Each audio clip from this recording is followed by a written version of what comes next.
नमस्कार, बहुत स्वागत है आप सभी का। मैं हूं आपके साथ श्वेता मिश्रा। कोरोना ये वो शब्द है जिसने हमको, आपको, पूरी दुनिया को न जाने कैसे कैसे नजारे दिखा दिए, जिसके बारे में हमने कभी ख्वाब में भी नहीं सोचा होगा। वो मंजर हमें देखने को मिले, बीमारी का दंश, अस्पतालों की भागदौड़, दवाओं के लिए मारामारी, इंजेक्शन की कालाबाजारी, अपनों को खोने का दर्द, सुलगती चिताओं पर बहते आंसू, लोगों की छूटती नौकरी, बंद होते काम धंधे, सड़कों पर सन्नाटा, मजदूरों की बेबसी, न जाने क्या क्या। लेकिन इस मुश्किल दौर से निपटने में राजस्थान सरकार ने सीएम अशोक गहलोत के नेतृत्व में जिस तरह मुकाबला किया, उसकी सराहना हर कोई करता है। फर्स्ट इंडिया न्यूज ने भी चैनल हेड जगदीश चंद्र के नेतृत्व में इस महामारी के दौर में सामाजिक दायित्वों को निभाया और जन सरोकारों की पत्रकारिता करते हुए जनता की समस्याओं को सामने रखा। हमारे संवाददाता अपनी जान को जोखिम में डालकर राजस्थान की जनता की दिन रात जुटे रहे, उनकी जानकारी लेने में, उन तक जानकारी पहुंचाने में, और हम अपनी सामाजिक जिम्मेदारी को आगे भी ऐसे ही निभाते रहेंगे। अब जब कोरोना के केस कम हो रहे हैं, लगातार वैक्सीनेशन हो रहा है, लोगों को जागरूक किया जा रहा है, इस दौर में हमारी और आपकी जिम्मेदारी और भी बढ़ जाती है। अब आगे हमें कैसे रहना है, अर्थव्यवस्था को पटरी पर लाने के लिए क्या प्रयास करने हैं, कोरोना को लेकर लोगों को और जागरूक कैसे करना है, इन तमाम मुद्दों को लेकर फर्स्ट इंडिया न्यूज ने fight against corona digital awareness conclave का आयोजन किया है। कॉन्क्लेव में हमारे साथ बेहद खास मेहमान जुड़ चुके हैं। हमारे साथ चिकित्सा मंत्री डॉक्टर रघु शर्मा जी हैं, First India channel head Jagdish Chandra, Jaipur के collector Atar Singh Nehra ji, Jaipur central jail के अधीक्षक राकेश मोहन शर्मा जी, चिरायू हॉस्पिटल के डायरेक्टर डॉक्टर मनोज चौधरी, लक्ष्मणगढ़ स्थित मोदी यूनिवर्सिटी के डीन उमा भारद्वाज जी हमारे साथ जुड़ चुके हैं, साथ ही ब्यूरो चीफ योगेश शर्मा जी भी हैं। बहुत स्वागत है सर आप सभी का हमारे इस खास कॉन्क्लेव में। हमें सतर्क भी रहना है और कोरोना की तीसरी लहर को भी रोकना है। मैं सबसे पहले रुख करना चाहूंगी हमारे चैनल हेड जगदीश चंद्रा जी का। जगदीश जी, सबसे हम देखिए, सरकार ने अपने स्तर पर काम किया, प्रशासन जुटा रहा, आमजन ने भी वो किया जो सरकार ने कहा। अब इस ओवरऑल अगर हम इसे देखें या आने वाली चुनौतियों को देखें और खासतौर से मीडिया की भूमिका को देखें, क्या पाते हैं आप? मैं सबसे पहले फर्स्ट इंडिया परिवार की ओर से चिकित्सा मंत्री डॉक्टर रघु शर्मा जी, कलेक्टर साहब, ये डायरेक्टर साहब, सभी आमंत्रित अतिथियों का हार्दिक स्वागत करता हूँ। जहाँ तक कोरोना का प्रश्न है, इस कार्यक्रम में जो लोग मौजूद हैं वे सब कोरोना के योद्धा रहे हैं। खासतौर पर चिकित्सा मंत्री जी, जिन्होंने मुख्यमंत्री के नेतृत्व में पूरे प्रदेश में पहले और दूसरे चरण में कोरोना संकट के दौरान जिस तरह से प्रशासन संभाला, जिस तरह से प्रबंधन किया, उसका पूरे देश में तारीफ हो रही है। यह राजस्थान के लिए गर्व का विषय है कि सारे संकट और सारी मुसीबतों के बावजूद राजस्थान का कोरोना प्रबंधन देश के इक्का दुक्का जो सर्वश्रेष्ठ राज्य हैं उनमें रहा है। राजस्थान सरकार की, मुख्यमंत्री जी की, चिकित्सा मंत्री जी के प्रबंधन की तारीफ की है। उस तारीफ को आगे बढ़ाते हुए मुझे कहना है कि आज हम तीसरे चरण की आशंका से ग्रस्त है, लेकिन चिंता की कोई बात नहीं है। राजस्थान की संवेदनशील सरकार ने, चिकित्सा मंत्री जी की दूरदर्शिता ने संभावित तीसरे चरण का पूरा प्रबंध कर रखा है। ईश्वर से दुआ है कि तीसरा चरण नहीं आए। वो आएगा कि नहीं, कोई वैज्ञानिक आधार हमारे पास में नहीं है, लेकिन प्रशासन में क्या है कि आगामी कंटीजेंसी अरेंजमेंट करते हैं, तो प्रशासन ने सारे अरेंजमेंट, सरकार ने पूरे प्रबंध कर रखे हैं। किसी को चिंतित होने की, परेशान होने की कोई आवश्यकता नहीं है।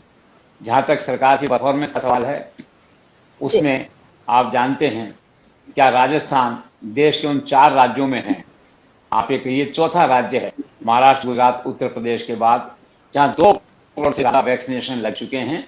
इसके लिए, इस असाधारण उपलब्धि के लिए मैं इस कार्यक्रम में मौजूद चिकित्सा मंत्री जी को हार्दिक बधाई देता हूं, उन्हें प्रणाम करता हूं। बहुत शानदार काम गहलोत साहब और आपके नेतृत्व में राजस्थान सरकार ने, राजस्थान की पूरी मशीनरी कोरोना में लगी हुई है, प्रशासन ने, डॉक्टर्स ने, चिकित्सा स्टाफ ने पूरा किया है। दूसरी बड़ी उपलब्धि आपकी रही, अनाथ बच्चे हुए, उनके वेलफेयर के लिए आपने जो सोचा, पहल की, तो पूरे देश ने उसको लागू किया, पूरे देश ने इसकी घोषणा की, केंद्र सरकार ने इसे एंडोर्स किया। और एक बात खुशी की तो क्या, मृत्यु तो मृत्यु है, 2 लोग भी मरते हैं, दुख होता है, लेकिन फिर भी 8,500 के आसपास ही केवल मृत्यु का आंकड़ा राजस्थान में रहा। 9.5 लाख लोग संक्रमण रहे कुल मिला के। और सबसे इम्पोर्टेंट बात यह कि अगर तीसरा चरण आया भी तो ऑक्सीजन का कोई क्राइसिस होने वाला नहीं है। चिकित्सा मंत्री जी ने व्यक्तिगत रुचि लेके, मुख्यमंत्री जी ने व्यक्तिगत रुचि लेके कम से कम 1,000 मीट्रिक टन ऑक्सीजन के उत्पादन का इंतजाम कर लिया है। हर जिले में एक ऑक्सीजन सेंटर वहां पे बना दिया है। तो कुल मिला के अगर ये कहा जाए तो जहां तक सरकार का प्रश्न है, सरकार के प्रबंधन से रहे हैं, लेकिन कोरोना का संकट इतना बड़ा है, इतना व्यापक है कि केवल सरकारी प्रबंधनों के भरोसे नहीं रहा जा सकता। आम व्यक्ति को जुड़ना होगा, समाज को जुड़ना होगा, समाज के सभी वर्गों को जुड़ना होगा। सरकार की अगुवाई में सभी वर्ग मिलके इसके समाधान के लिए, इस क्राइसिस को हैंडल करने में आगे आएंगे। और जहां तक मीडिया का सवाल है, मैं मीडिया से भी अपेक्षा करता हूं कि वो रचनात्मक रुख अपनाए।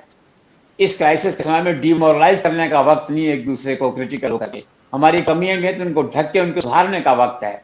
तो कुल मिला के एक रचनात्मक दृष्टिकोण के साथ मीडिया भी अपनी भूमिका निभाए। और मैं आप सबको ये आश्वस्त करना चाहूंगा कि सारे काम में फर्स्ट परिवार आपके साथ, सरकार के साथ कंधे से कंधा मिला के खड़ा है। सरकार और जनता के बीच चिकित्सा मंत्री जी हमें कुल का काम करेंगे, आपके काम को जनता तक पहुंचाएंगे, जनता की तकलीफ होगी तो आप तक पहुंचाएंगे। इन्हीं शब्दों के साथ मैं एक बार फिर आप सबका आभार व्यक्त करता हूं। बहुत शुक्रिया जगदीश जी। और बिल्कुल फर्स्ट इंडिया हमेशा से सेतु का काम करता रहा है सरकार और जनता के बीच में, और ये कोशिश भी हमारी लगातार जारी रहेगी। मैं रुख करना चाहूंगी हमारे चिकित्सा मंत्री डॉक्टर रघु शर्मा का। रघु जी, बेहद अहम था और बहुत बड़ी चुनौती सरकार के सामने थी। 2020 की बात कर ले, 2021 की बात कर ले, सेकेंड वेव की बात कर ले, लगातार आलोचनाओं की बात कर ले, और उसी बीच में राजस्थान ही मॉडल बनकर सामने आता है। पहले भीलवाड़ा मॉडल हो या उसके बाद फिर इस सेकेंड पीक को कंट्रोल करना हो या वैक्सीनेशन की बात हो। सर, चुनौतियां बड़ी थी सरकार के सामने, लेकिन आज के मौजूदा वक्त में राजस्थान को आप महामारी के दौर में कहां पाते हैं? भविष्य में क्या तैयारी देखते हैं थर्ड वेव को लेकर, खासतौर से वैक्सीनेशन को लेकर? देखिए, हमारे मुख्यमंत्री जी के नेतृत्व में राजस्थान ने जो 15-16 महीने में राजस्थान में कोरोना प्रबंधन किया गया, हमारे पास इंफ्रास्ट्रक्चर बहुत अच्छा नहीं था। यहाँ तक कि टेस्टिंग फैसिलिटी नहीं थी। 11 मार्च को जब पहला केस आया, स्वाब लेके हमको पूना भेजना पड़ा। वहां से 2 दिन बाद रिपोर्ट आई। आज मैं कह सकता हूं कि पिछले 15-16 महीने में हमने 1,45,000 RT-PCR टेस्ट करने की कैपेसिटी प्राप्त की है। 70 जगह पे लेबोरेटरीज बनी है, और कोविड के लिए सबसे कंफर्मेटरी टेस्ट भी यही है। जहां तक फर्स्ट वेव की बात की, जिस ढंग का मैनेजमेंट हमारी सरकार ने मुख्यमंत्री जी के नेतृत्व में किया, सबसे पहले कोविड से जब लड़ाई शुरू की गई तो सारे पॉलिटिकल पार्टीज के लोगों को बुलाया, उनसे बातचीत की, हमारे जो धर्मगुरु है उनसे बातचीत की, NGO से बात की, एक्टिविस्ट से बात की, डॉक्टर्स से बात की, और मेरे ख्याल से अब तक 300 से ज्यादा वीडियो कॉन्फ्रेंसेस अलग अलग तबकों से बात करने की हमारी आयोजित हुई है। हर आदमी को कॉन्फिडेंस में लेके और इस लड़ाई की शुरुआत की गई। अभी आपने खुद ने जिक्र किया भीलवाड़ा मॉडल का, उसके बाद रामगंज मॉडल बना। प्रधानमंत्री जी बराबर रिव्यू करते रहे, और उन्होंने भी राज्यों के तमाम मुख्यमंत्रियों के बीच में राजस्थान के प्रबंधन को सर्वश्रेष्ठ प्रबंधन का, और दूसरे मुख्यमंत्रियों को कहा कि आपको राजस्थान से सीख लेनी चाहिए। तो हमने जो शुरुआत की, आज राजस्थान पहला दौर आया। पहले दौर में अलग तरीके की कठिनाइयां थी। माइग्रेंट लेबर आए थे, हमारे प्रवासी राजस्थानी आए थे। जिस ढंग से पूरे कंट्री में माइग्रेंट लेबर्स की आवाजाही को लेकर एक हॉरिबल पिक्चर बनी, राजस्थान में SDMs को जिम्मेदारी दी गई थी। कोई व्यक्ति पैदल नहीं चले। जिस तरह से लॉकडाउन में कोई व्यक्ति भूखा नहीं सोए, उसी तरह से ये जो माइग्रेंट लेबर्स का इधर उधर जाना था अपने राज्यों में, जो राजस्थान से गुजर रहा था, उसके रुकने की व्यवस्था, खाने की व्यवस्था, उसको ट्रांसपोर्टेशन से अपने गंतव्य तक पहुंचाने की व्यवस्था, ये हमारी सरकार ने की उस वक्त। और इसीलिए राजस्थान में कोई अप्रिय घटना नहीं हुई उस दौरान। और सबसे बड़ी बात है कि गांव में जो विलेज कमेटी बनाई हमारी, ये संक्रमण पहले दौर में ही फर्स्ट वेव में भी गांव में पहुंच सकता था, क्योंकि जिन राज्यों से हमारे माइग्रेंट लेबर आ रहे थे या प्रवासी राजस्थान में आ रहे थे गांव में, उन राज्यों में संक्रमण बहुत ज्यादा तेज गति से फैला हुआ था। अगर हमारी ग्रामीण कमेटियां मजबूत नहीं बनाते, हम एक्टिवेट नहीं करते उनको, हो सकता था फर्स्ट वेव में ग्रामीण इलाका भी हमारा पूरा चपेट में आ जाता कोरोना में। लेकिन हमने जिस ढंग की व्यवस्थाएं की, क्वारंटीन फैसिलिटीज की, और गांव की कमेटी ने जिस ढंग से होम आइसोलेशन का काम किया, उन पर निगरानी रखने का काम किया, उनके खाने पीने की व्यवस्था की, उससे पहले वेव में राजस्थान का ग्रामीण क्षेत्र इस कोरोना की चपेट में नहीं आया, ना हमारी नौजवान पीढ़ी आई। हमारे 3300 केसेस आए एक दिन में, हाईएस्ट, और मृत्यु भी उस दौर में फर्स्ट वेव में 20 लोगों की एक दिन में सर्वाधिक हुई। लेकिन ये जो दूसरा दौर आया कोरोना महामारी का, इसने हिला के रख दिया, पूरे कंट्री को हिला के रख दिया। हमें भी बहुत कठिनाइयों का सामना करना पड़ा। आप देखिए कि जहां एक दिन में 18,300 केसेस आ रहे हैं, मृत्यु भी 150 से लेके 170 के बीच में कॉन्स्टेंटली ये फिगर आता रहा है अप्रैल और मई के बीच में। जितनी मृत्यु पूरे कोविड काल में नहीं हुई, उतनी इन 2 महीने में हो गई। ऑक्सीजन की सबसे ज्यादा जरूरत पड़ती है कोविड संक्रमित लोगों को बचाने के लिए, उनके ट्रीटमेंट के लिए। अब राजस्थान में सिर्फ एक आयोनेक्स भिवाड़ी, वो मेडिकल लिक्विड ऑक्सीजन बनाता है। उसकी जो उत्पादन क्षमता वो 120 मैट्रिक टन थी, उसको भी भारत सरकार ने अधिकृत कर लिया। देश में जितने मेडिकल ऑक्सीजन के उत्पादन करने वाले प्लांट्स थे, क्योंकि क्राइसिस आ गई पूरे कंट्री में। हमारे यहाँ तो फिर भी 18,300 केस थे, लेकिन अगर महाराष्ट्र, गुजरात, मध्य प्रदेश, दूसरे राज्यों की बात करें तो वहां तो 60-60 हजार, 70-70 हजार केसेस एक दिन में पॉजिटिव हो रहे थे। और भारत सरकार ने चाहे ऑक्सीजन के प्लांट्स को अपने अधिग्रहण किया, रेमडेसिविर, टोसिलिजुमैब, और उसके बाद ब्लैक फंगस की दवा और इंजेक्शंस, उन सब का उन्होंने अलोकेशन करने का काम किया, उसके कब्जे में लेके। टैंकर्स हमारे पास पर्याप्त नहीं थे। अब इसके टैंकर एकदम रातों-रात बन नहीं सकते। और जिस ढंग की रात को फोन आ रहा है, अगर 2 घंटे की ऑक्सीजन रह गई, 100 पेशेंट भर्ती है, हमारी व्यवस्था नहीं हुई, ये 100 लोगों की जान जा सकती है। 4 घंटे की ऑक्सीजन रह गई, कहीं 6 घंटे की ऑक्सीजन रह गई। बहुत मतलब इतना शानदार तरीके से युद्ध स्तर पे हमारे अधिकारियों ने, हमारे चिकित्सा डिपार्टमेंट के जितने चिकित्सक थे, सब लोगों ने जिस ढंग का मैनेजमेंट किया, मैं समझता हूँ कोई भी अप्रिय घटना नहीं होने दी। जबकि कर्नाटक में, गोवा में, दिल्ली में कई जगह सैकड़ों मरीजों की ऑक्सीजन के अभाव में डेथ हुई, और जो इंजेक्शंस की अवेलेबिलिटी थी उसका भी क्राइसिस आया।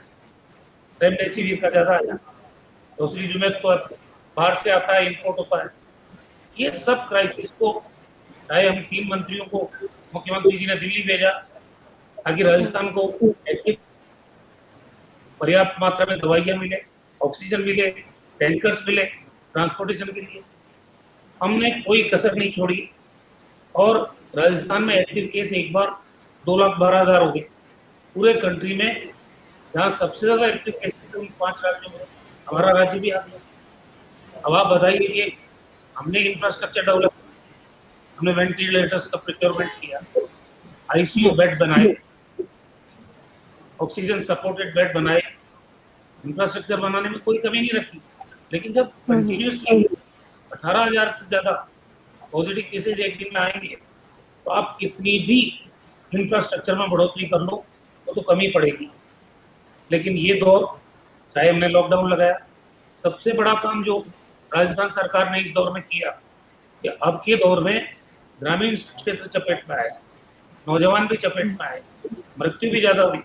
हमारी टीमों ने पूरे राजस्थान में किसी जिले में 3 बार, किसी जिले में 2 बार, किसी जिले में 1 बार डोर टू डोर सर्वे का काम हमारी टीमों ने किया। आईएलआई सिम्टम जिनके थे, खांसी, जुकाम, बुखार के लक्षण, उनको आइडेंटिफाई किया और एक किट बनाई 5 दवाओं की, वो घर घर दी गई, ताकि शुरुआती दौर में ही अगर उन दवा को लेने से आदमी खतरे के निशान तक नहीं पहुंचता है। और उसके बाद में हमने, क्योंकि पहले हमने एंटीजन टेस्ट यहाँ अलाउ नहीं किए थे, क्योंकि विश्वसनीयता ज़्यादा नहीं थी, तो अब इस बार जब 17 लाख से ज़्यादा, लगभग 18 लाख ILI केसेस हमारी टीमों ने चिन्हित किए ग्रामीण इलाकों में, उन लोगों को मेडिकल डिपार्टमेंट के द्वारा किट दी गई दवाइयों, उनका एंटीजन टेस्ट किया गया, जो पॉजिटिव थे उनका होम आइसोलेशन या अस्पताल में भर्ती कराने का इनिशियल स्टेज पे काम हुआ, और जो एंटीजन टेस्ट में पॉजिटिव नहीं आए उनका RT-PCR का सैंपल लेके उनका RT-PCR टेस्ट किया। फिर लॉकडाउन भी लगाया, कुछ सख्ती की। उसका परिणाम है कि अब कल 150 केस आए, हमारे एक्टिव केस भी 3700 के करीब रह गए, मृत्यु भी कल 9 के करीब पहुंची है। तो कुल मिला के हमारी जो संक्रमण की रफ्तार थी पॉजिटिव केसेस की, उसको हम नियंत्रण में लेके आए। अब विशेषज्ञ चिकित्सक बोलते हैं तीसरी वेव आएगी, और तीसरी वेव आएगी बच्चों को संक्रमित करेगी। हमने अभी से इसकी तैयारी शुरू कर दी। जो अनुभव हमारे सेकेंड वेव में रहे कि हमारे पास ऑक्सीजन की शॉर्टेज थी, प्लानिंग किया गया कि राजस्थान ऑक्सीजन में कैसे आत्मनिर्भर बने। हमने, चाहे हमारा LSG डिपार्टमेंट हो, 122 मेट्रिक टन जनरेशन के प्लांट वो लगा रहा, काम चल रहा है पूरे राजस्थान में। भारत सरकार का DRDO कुछ जगह उन्होंने प्लांट लगाए, हमारा NHM है वो प्लांट्स लगा रहा है जनरेशन की, और मेडिकल एजुकेशन वो भी प्लांट लगा रहे हैं। राजस्थान में 50,000 कंसंट्रेटर प्रोक्योरमेंट की दिशा में हमारा डिपार्टमेंट काम कर रहा है। 18,000 के करीब ऑक्सीजन कंसंट्रेटर हमने PSC CSC तक पहुंचा दिए। अब मेरा ये दावा है कि 1 महीने बाद, 1.5 महीने बाद राजस्थान में 1000 मैट्रिक टन ऑक्सीजन का उत्पादन इन सारे सोर्सेज से हम कर पाएंगे। ऑक्सीजन की आने वाले समय में कोई कमी नहीं रहेगी, और अगर बच्चों के ऊपर प्रभाव डालेगी तीसरी वेव, आएगी नहीं आएगी कोई नहीं कह सकता। विशेषज्ञ चिकित्सक अनुमान लगा रहे हैं, दुनिया में भी अनुमान लग रहे हैं। तो हमने तैयारी की कि राजस्थान के जितने बच्चों के अस्पताल है उनको सुदृढ़ किया जाए, उनके इंटेंसिव केयर यूनिट जो है, नियोनेटल बच्चों के इंटेंसिव केयर यूनिट या पेडियाट्रिक इंटेंसिव केयर या SNCU या मदर एंड चाइल्डहुड, इनको सुदृढ़ करने, यहाँ पे centralised oxygen system, multi parameter system है वो लगाने, सारी इक्विपमेंट लगाने की बात हमारा विभाग इन दिनों में कर रहा है। और सबसे बड़ा काम किया है कि रूरल एरियाज में 350 कम्युनिटी हेल्थ सेंटर्स हमने आइडेंटिफाई किए हैं। फंडिंग राजस्थान सरकार करेगी, जो इक्विपमेंट वहाँ उनके पास मौजूद है और जो मौजूद नहीं है उसका गैप एनालिसिस किया जाएगा, उस हिसाब से उनको पैसा दिया जाएगा ताकि वो इक्विपमेंट खरीद ले। हर CSC पे, चिन्हित CSC पे 3-4 ICU के बेड हम बना रहे हैं, और वहाँ भी ये सारा सिस्टम कर रहे हैं ताकि हमारे जिला अस्पतालों पे या मेडिकल कॉलेज से जुड़े हुए बड़े अस्पतालों पे ज्यादा भार नहीं पड़े, और प्राइमरी स्टेज पे ही लोगों का ट्रीटमेंट इन 350 CSC पे हो सके। सरकार कोई कसर छोड़ेगी नहीं, कुछ चल रहा है, कोई कवच है इसकी, लंबा तो नहीं बोल रहा हूँ मैं। नहीं, बिल्कुल ठीक कहा रघु शर्मा जी। और सबसे अहम बात है, बिल्कुल आपने जो कहा, बिल्कुल रघु जी, और आपने जो कहा भी कि किस तरह से दिक्कतें आई, क्या क्या यहाँ पर सरकार ने किया, और आज भी। और सबसे अहम बात देखिए, प्रदेश की जनता उम्मीद भी सरकार से करती है, भरोसा भी सरकार पर, और जिस तरह से आपने बताया कि थर्ड वेव के लिए भी पूरी प्लानिंग है, पूरी तैयारी है, तो कम से कम प्रदेश की जनता निश्चिंत हो सकती है। बिल्कुल रघु जी, वापस आपका रुख करेंगे, योगेश जी का रुख करना चाहूंगी। योगेश जी, देखिए, सरकार और प्रशासनिक स्तर पर काम लगातार किए गए, सरकार योजनाएं बनाती रही, उसे इंप्लीमेंट प्रशासनिक स्तर पर किया जाता रहा। अतर सिंह जी बेहतर बता सकेंगे, लेकिन योगेश जी, मीडिया की भी भूमिका अहम रही है इस दौरान, सरकार के साथ ताल से ताल मिलाने में भी, और सबसे अहम बात कि जो चीजें जैसी हैं उसे दिखाने में, ताकि सरकार तक भी अगर कहीं कमियां हैं तो वो पहुंच सके।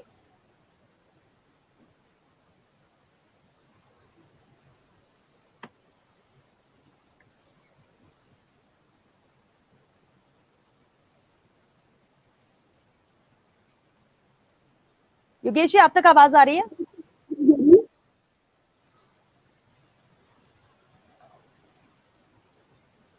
चलिए वापस से योगेश जी से जुड़ने की कोशिश करेंगे, लेकिन अतर सिंह जी हमारे साथ बने हुए हैं, कलेक्टर हैं। अतर सिंह जी, देखिए सरकार बहुत सारी योजनाएं लेकर आती है। जब सवाल भी उठते थे कि लोग परेशान हैं, उन्हें बहुत मदद की जरूरत है सरकार से, सरकार ने बहुत हद तक योजनाएं बनाई, उसे इम्प्लीमेंट करने का काम प्रशासनिक स्तर पर रहा है और बहुत बड़ी चुनौतियां भी अब रही हैं। जिस तरह से विधवाओं के लिए, बच्चों के लिए भी लाया गया है कि जिनके परिवार के सदस्य या पिता नहीं रहे हैं। अतर सिंह जी, प्रशासनिक स्तर पर जो अब तक काम हुए या आने वाले काम वक्त में भी चुनौतियां बड़ी रहेंगी, चैलेंजेस बहुत रहेंगे, आपको लगता है कि प्रशासनिक स्तर पर सब 24/7 इस पर फोकस कर रहे हैं या और क्या बेहतर किया जा सकता है? नमस्कार जी, चैनल हेड एंड माननीय मंत्री महोदय जी को नमस्कार करता हूँ। धन्यवाद आपने मुझे इसमें बुलाया। जैसा आपको विदित है, माननीय मुख्यमंत्री और चिकित्सा मंत्री जी के नेतृत्व में और इनके मार्गदर्शन में राज्य सरकार द्वारा जो जो गाइडलाइंस जारी की गई हमारे हेल्थ डिपार्टमेंट के द्वारा, उनको फील्ड में मैं समझता हूँ सभी जिलों में बहुत ही अच्छे तरीके से इसको लागू किया गया। जयपुर चूंकि सबसे बड़ा जिला था और करीबन 25% एक्टिव केसेस जयपुर जिले में थे, ऐसी परिस्थितियों में हमारे लिए ये बहुत ही एक चुनौतीपूर्ण कार्य था। और मैं कह सकता हूँ कि मेरे जो टीम थी सभी ने लगभग डेली 2 बजे तक रात तक हम लोग 2 से 3 के बीच में ही जो है रेस्ट करने जाते थे और उस दौरान सारी रात को भी 24 घंटे काम चलता था। जो रिस्पॉन्सिबल ऑफिसर थे वो भी सबसे बड़ा कार्य, जैसा माननीय मंत्री महोदय ने भी कहा कि ऑक्सीजन हमारे लिए एक बहुत बड़ा चैलेंज था और उसमें राज्य स्तर पर भी जो LMO लिक्विड मेडिकल ऑक्सीजन की प्रिक्योरमेंट का जो केंद्र सरकार का अलॉटमेंट के माध्यम से लिया, उसमें हमने हमारे यहाँ पर करीबन 13 ऑक्सीजन के जो प्लांट्स थे, तो उसके माध्यम से हमने पीक टाइम में करीबन 10,000 के करीब सिलेंडर पर डे हमने सप्लाई किए थे। और जैसा माननीय मंत्री महोदय जी अभी आपसे बता ही रहे थे कि हमारे जो है बहुत ही हम हमेशा स्ट्रेस में इस रूप में रहते थे। किसी हॉस्पिटल में 2 घंटे की सप्लाई रहती थी, किसी के 3 घंटे की, किसी में आधे 1 घंटे की, परंतु ऊपर वाले के और सभी लोगों के सहयोग से और जनता के सहयोग से भी जो है हम ऐसी कोई परिस्थिति नहीं आई जिसके लिए ऑक्सीजन के कारण राजस्थान में कहीं भी कोई मृत्यु हुई हो। इसके लिए मैं समझता हूँ कि माननीय मंत्री महोदय, मुख्यमंत्री महोदय के निर्देशन में जो स्टेट लेवल पर जो टीम काम कर रही थी, जो हमें मेडिकल ऑक्सीजन सप्लाई कर पा रही थी, और हमारे यहाँ के जो मैं यहाँ के प्लांट्स को भी धन्यवाद दूंगा आपके माध्यम से कि उन्होंने भी, मैं कह सकता हूँ, वो पहले 12 घंटे चलाते थे, लेबर को उन्होंने दिन रात वापस ट्रेन करके 24 घंटे हमारे प्लांट्स चले ऑक्सीजन के air supply units, LMO units, जिसके कारण हम इतनी चुनौतीपूर्ण कार्य पर पार पा सके। निश्चित रूप से बहुत ही हमारे लिए स्ट्रेसफुल टाइम था, परंतु सभी के सहयोग से इस दौरान मैं ये भी कहूँगा कि मीडिया ने भी हमें अच्छा सहयोग दिया और किसी भी प्रकार से अनावश्यक कोई भी ऐसी सेंसेशनल न्यूज जो है ना वो जारी नहीं की, जिससे कि हमारी जो टीम है उसमें कोई भी थोड़ा हमको जो हतोत्साहित होना पड़े। तो मैं समझता हूँ कि ये बहुत चैलेंजिंग था। और इसमें दौरान हमने जो 55 हॉस्पिटल जो हमने जब शुरू किया था, तो 55 डेडिकेटेड कोविड हॉस्पिटल से जो काफी 125 थे, 5,000 के बेड्स में से 9,000 से ऊपर बेड्स चले गए थे। वेंटिलेटर की संख्या भी करीबन जयपुर में 2 से 3 बार कर ली थी। और एक बहुत बड़ा काम माननीय मंत्री महोदय के निर्देशन में, मुख्यमंत्री महोदय के निर्देशन में जो किया था हमने जयपुर में, वो था कि डोर टू डोर सर्वे। इसमें हम त्रिस्तरीय व्यवस्था की थी। प्रत्येक एक RS ऑफिसर के अंडर में 3 UPSC या 4 UPSC रखी थी, हर एक में एक सुपरवाइजर दिया था और उसको 3 आदमी सुपरवाइजर के रूप में एडिशनल दिए थे। और हर एक UPSC उसकी टीम में 10 से 15 की टीम थी। तो हम करीबन 3 बार पूरे जिले में 3 बार हमने डोर टू डोर सर्वे कर लिया लगभग, और 1,78,500 के करीब किट हम 16 तारीख तक डिस्ट्रीब्यूट कर चुके थे। तो मैं समझता हूँ इसके कारण भी हमें जो बाहर कम आ गया, क्योंकि लोगों को घर पर ही दवाई मिल गई, उसके कारण भी लोगों में काफी हद तक हॉस्पिटलाइजेशन की आवश्यकता महसूस नहीं की गई। और ग्रामीण क्षेत्र में भी माननीय जो मुख्यमंत्री महोदय, मंत्री महोदय के जो निर्देश के अनुसार जो CHC है, 21 CHC भी लगभग जयपुर बहुत अच्छी तरह से तैयार हो गई थी और उसके कारण एडमिशंस भी वहाँ शुरू हो गए थे। और बीलवा में हमने जो कोविड केयर सेंटर जो अच्छा तैयार किया था, उसको हम 5,000 तक ले जाने की स्थिति में थे। तो मैं समझता हूँ कि निश्चित रूप से चैलेंजिंग टाइम था, पर मैं ये दावे के साथ कह सकता हूँ कि राजस्थान में जितना माननीय मुख्यमंत्री महोदय ने, मंत्री महोदय ने जितनी विशेष की और जितना मेहनत स्टाफ ने की सेंसिटिव रूप से जिले के अधिकारियों ने की, अपने राज्य के अधिकारियों ने की, मैं समझता हूँ कि ये एक सेंसिटिव एडमिनिस्ट्रेशन के रूप में पूरे भारत में मैं समझता हूँ इसका कोई सानी नहीं है। और मैं दावे के साथ कह सकता हूँ, क्योंकि मैं बॉर्डर डिस्ट्रिक्ट में भी रहा था, राजस्थान की ब्यूरोक्रेसी निश्चित रूप से अन्य राज्यों से सेंसिटिव है और इसके प्रति बहुत मेहनत की है। और हम आगे भी ये समझते हैं कि कोई भी तीसरी भी वेव आए, कोई भी वेव आए, उसके लिए हम तैयार हैं। और जैसा माननीय मंत्री महोदय ने कहा, अब तो हमें ऑक्सीजन की इतनी 1.5-2 महीने का हमें समय और मिल जाएगा, तो निश्चित रूप से ऑक्सीजन की दिक्कत नहीं आने पर हम उसको बिल्कुल टैकल कर लेंगे। और मैं समझता हूँ कि माननीय मुख्यमंत्री मंत्री महोदय के निर्देशन में हम निश्चित रूप से इसको बिल्कुल इसमें कोई भी वेव आएगी, हम नहीं समझते कि भगवान नहीं करे कोई आए, बट फिर भी आएगी तो हम उसके लिए तैयार। धन्यवाद। बहुत शुक्रिया अतर सिंह जी। बिल्कुल, और ये तो हमने भी देखा कि लगातार सरकार सक्रिय रही, वीडियो कॉन्फ्रेंसिंग में कलेक्टर्स भी सभी जुड़ते रहे, आप लोग जुड़ते रहे। और बड़ी बात ये कि योजनाएं सरकार बना लेती, लेकिन उसे इंप्लीमेंट करने का पूरा जिम्मा प्रशासनिक स्तर पर होता है, आप लोगों के ऊपर होता है। और इसलिए उम्मीदें बढ़ जाती है, रिस्पॉन्सिबिलिटी भी ज्यादा बढ़ जाती है, जिसे आप लोग बखूबी निभा भी रहे हैं। बिल्कुल, रुक करना चाहूंगी जयपुर सेंट्रल जेल के अधीक्षक राकेश मोहन शर्मा जी भी हमारे साथ बने हुए।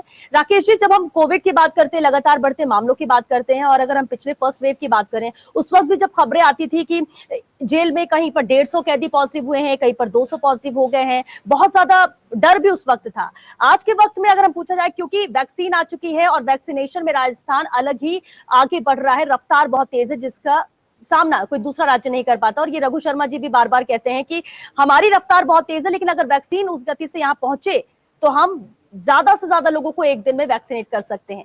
लेकिन वैक्सीन को लेकर या आने वाली थर्ड वेव को लेकर क्या तैयारियां जेल में है? मैं माननीय मंत्री महोदय, कलेक्टर साहब, सभी का अभिवादन करता हूं और सभी गेस्ट का मैं अभिवादन करता हूं। हम सबको पता है कि शासन की संवेदनशीलता और सभ्य समाज की जो संवेदनशीलता है, वो कारागार व्यवस्था की जो संचालन है, कारागार की जो स्थिति है, उसमें परिलक्षित होता है। पिछले वर्ष के राज्य जो कोविड संक्रमण महामारी का हुआ, उससे पूरी समाज, सभी लोग प्रभावित हुए और हमारी जो जेलें हैं, कारागार हैं, वो भी पूरी तरह से प्रभावित हुए। और इस सब को देखते हुए हमारे डीजी साहब के प्रोएक्टिव अप्रोच के कारण हम जो सेकंड वेव शुरू हुई, उसी वक्त से जो जेल में रह रहे बंदी हैं, क्योंकि जेल एक क्लोज फंक्शन होता है, बहुत ज्यादा जगह नहीं होती और ज्यादातर ओवरक्राउडिंग की भी पोजीशन रहती है, तो सबको ध्यान में रखते हुए प्रोएक्टिव अप्रोच अपनाई। और इसमें सबसे पहले जो संक्रमण की समस्या हो सकती है, वो ये रहता है कि परिजन बड़ी संख्या में जेलों पर आते हैं और उनके आने जाने मूवमेंट से संक्रमण की स्थिति बढ़ सकती थी। इसे देखते हुए 15 अप्रैल से जो फिजिकल मुलाकात है, उसको विभाग में डीजी साहब के द्वारा बंद कर दिया गया और इसके स्थान पर, जिससे कि बंदियों में स्ट्रेस ना हो, अपने परिजनों के साथ संपर्क में रहें, एसटीडी की फैसिलिटी, प्रत्येक बंदी को 5 मिनट अपने परिजनों से बात करने के लिए, और हर सप्ताह ई मुलाकात की फैसिलिटी देकर के उनके स्ट्रेस मैनेज, क्योंकि कोरोना में स्ट्रेस का भी बड़ा रोल रहता है, तो उस स्ट्रेस को दूर करने के लिए रखा गया। सुप्रीम कोर्ट के डायरेक्शन से राजस्थान में जो हाई पावर कमेटी गठित की गई, उसमें ऑनरेबल जस्टिस संदीप लोढ़ा साहब और होम सेक्रेटरी साहब, डीजी साहब के द्वारा। महामारी के कारण जब रुकी जीवन की गाड़ी, उद्योग धंधे, रोजगार, शिक्षा की थमी रफ्तार, तो मन में आए कई सवाल। आज राज्य स्तर का ये कार्यक्रम फर्स्ट इंडिया न्यूज चैनल कर रहा है। नई शुरुआत करनी है, नए जीवन की शुरुआत करनी है। हर व्यक्ति ने कोरोना की इस बहस में अपने अपने सुझाव दिए और उन सुझावों को अमली जामा पहनाया गया। फर्स्ट इंडिया परिवार इसी तरह पूरे राजस्थान को साथ में बैठाकर और सबसे एक साथ तपस्या कराएगा। इसके लिए आप सबको बहुत बहुत धन्यवाद। सभी लोग एकजुट होकर कोरोना के चैलेंज को स्वीकार कर रहे हैं, उसका सामना कर रहे हैं। इसके लिए इन सभी लोगों के प्रयास की मैं सराहना करता हूं।